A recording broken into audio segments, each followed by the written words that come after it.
Chapter 18. We got into two cars to drive for an hour and a half north of Grand Rapids. We were headed to a dinky town called Macosta. I got to ride with the band, while Mr. Jimmy and Herman C. Calloway and the instruments were riding in the Packard. Miss Thomas stayed back in Grand Calloway Station. I'd been living with Miss Thomas and the band for about 7 days, and this was already my third trip on the road. The band was doing their next favorite thing to playing music. They were teasing each other and talking about Herman E. Calloway behind his back. They, the thug said to Dirty Deed, "I bet he offended, man. And I ain't trying to say that you ain't good on the 88s, but you know, the only reason you got this gig is 'cause you're Dutch, you're white, and you don't have the strongest personality in the world." Deed said, "Yeah, well, such is life. You think I'm going to give up the best gig in the state just 'cause you'd be offended? Take a look out that window, baby. There's a depression going on. How many folks you see living like us, Negro or white? Not many. That man right there may have his faults, but he is a struggler. I'm putting my hat in with him." Eddie looked at me and said, "Bud, Mr. C has always got a white fellow in the band for practical reasons, but we don't hold the skin color against him. We can't help that he was born that way." Deed said, "You're just too kind, Edward." Eddie kept talking. "We do that 'cause the boy can play. Mr. C won't compromise on his music."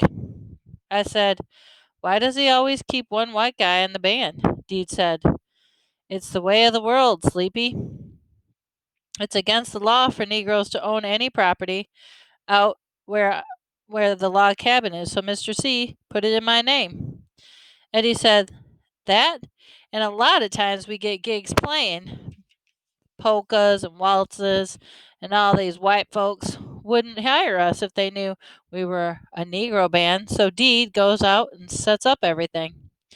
But what do they say when Dusky Devastations show up?"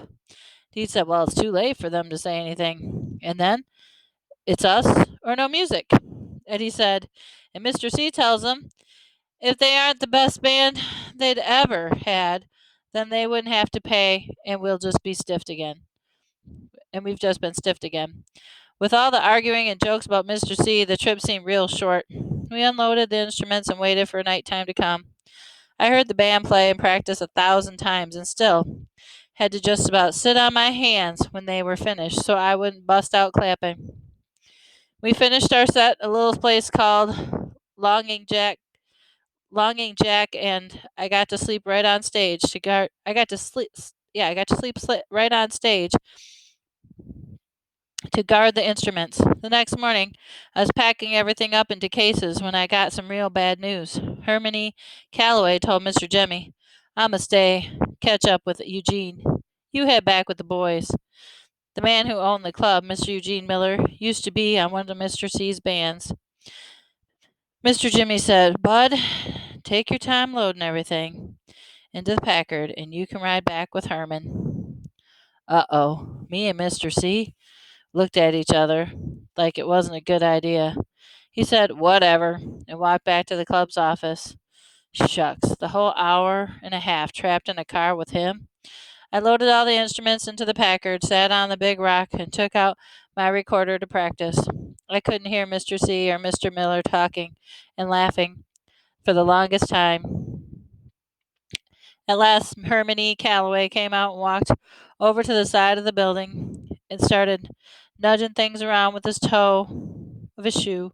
He walked over to watch what he was doing. When I got next to him, could see it was just rocks that he was pushing around. Finally, he grunted a couple, got in the way, and then wouldn't let his arms reach the ground. After a bunch more times, he grunted, "Mark yourself, boy, or make yourself useful, boy. Then hand me this one." "What is it, sir?" "This stone. This one." Right at the end, Mr. C's shiny boot toe was a little roundish rock. I bent over and picked it up. blew some dirt off it, turned it over a couple times in my hand to try to see why Mr. C thought it was so special. The only thing I could tell was I picked up a perfect throwing rock, the exact kind of rock I'd use if I was about to chuck someone in the head with it and drop it into his hand. He didn't look at it or nothing. He just stuck it in his pocket. I heard him bang up some silver dollars. I kept my nose up to my business for as long as I could, then had to say, Mr. C, wasn't that just a rock? Sure was. He started walking back to the Packard, and I followed. There are a million ways to ask what I wanted to know. I chose the worst one, and I said, what in Sam Hill are you going to do with a doggone rock? It sounded a lot meaner than I wanted it to, but I was really surprised that Mr. C would want an old rock. He climbed down the side of the Packard, and I climbed in on the other one. After he stuck the key in the dashboard, he said, bad habit. Then he leaned toward me, opened his glove box where there weren't any gloves or maps or papers in a box, just a bunch of perfect throwing rocks. They all looked like they had writing on them. He reached in and took one of the rocks out. Written on the back, Idlewild, 5.236. I took another one and it said Preston, 6.4.36. These are just like my rocks. I took one more and it said Chicago, Illinois, 3/1932. I looked at Mr. C. I've got some of these, sir. He said, really, I've got some too. He looked at me, shifted his pipe from his talking side of his mouth, and said, Bud, I know you're not the sharpest knife in the drawer, and I hate to be the bearer of bad tidings, but those were found all over the world. In fact, they're about as common as rocks. I almost didn't. I almost didn't answer him. And I didn't want to look so stupid, and I said, "Yes, sir, but mine have writing and numbers on them too." He said, He kept driving. Finally, I said to him, "You don't believe me? I'll show you." I dropped the three rocks into the glove box and closed, and then I climbed over the front seat to get my sax case. I found the set in the back seat and unlocked it. Soon I opened the top and smelled of old spit crumbling up. Velvet mildew came rushing out, and it still was great. I lifted the little door that covered up my rocks and took two of them out. I climbed back over in the front seat and kept the rocks covered in my hand. I wasn't going to see these. He was going to have to ask first. I crossed my arms across my chest and waited. It's a good thing I've got lots of patience because I waited a long time. We finally got back to Grand Rapids Callaway Station, and Jimmy helped me unload my car. Finally, I decided Mr. T weighed enough. See, I told you. I had some rocks like these. The only difference is mine say Flint M.8.11.11 and Gary.6.13.12. He said, where'd you find these? Did I tell you not to go rummaging around in that room you were sleeping in? He reached for the rocks.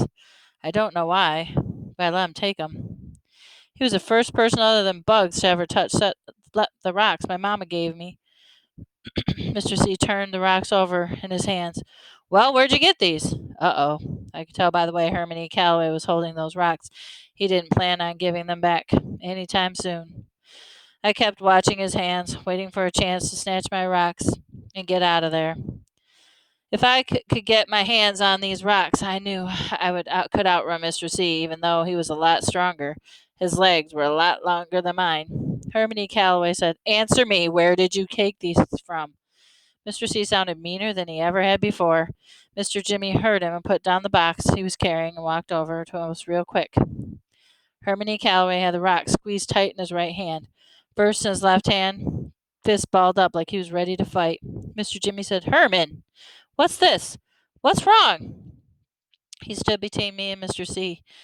Mr. Herman Callaway said, I told you about this boy. From the word go.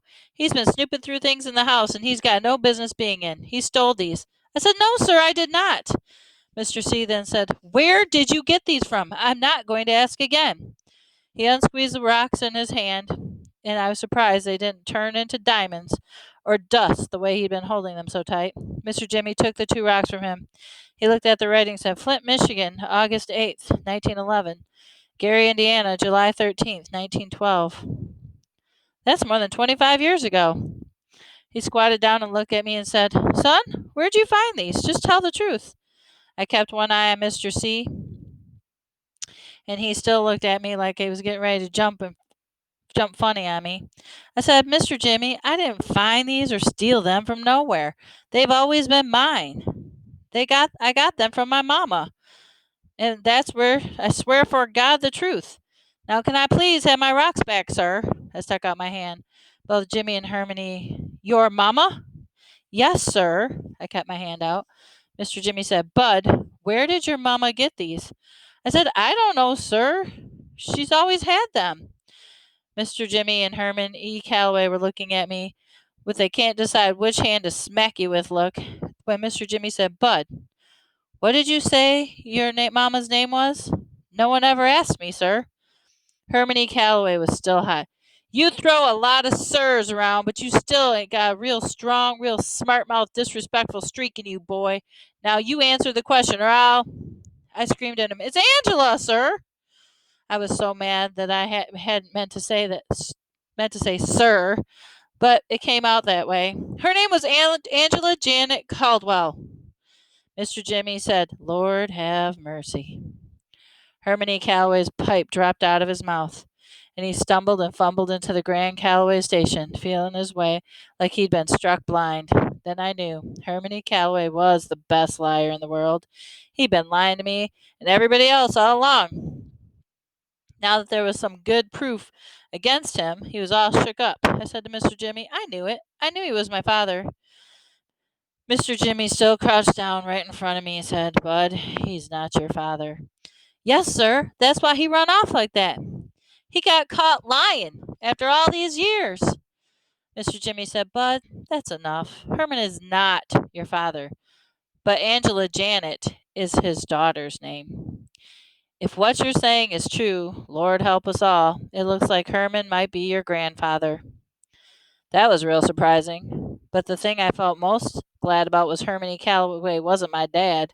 Shucks, who'd want a daddy that, on top of being so old and so doggone mean, had such a big belly? Not me.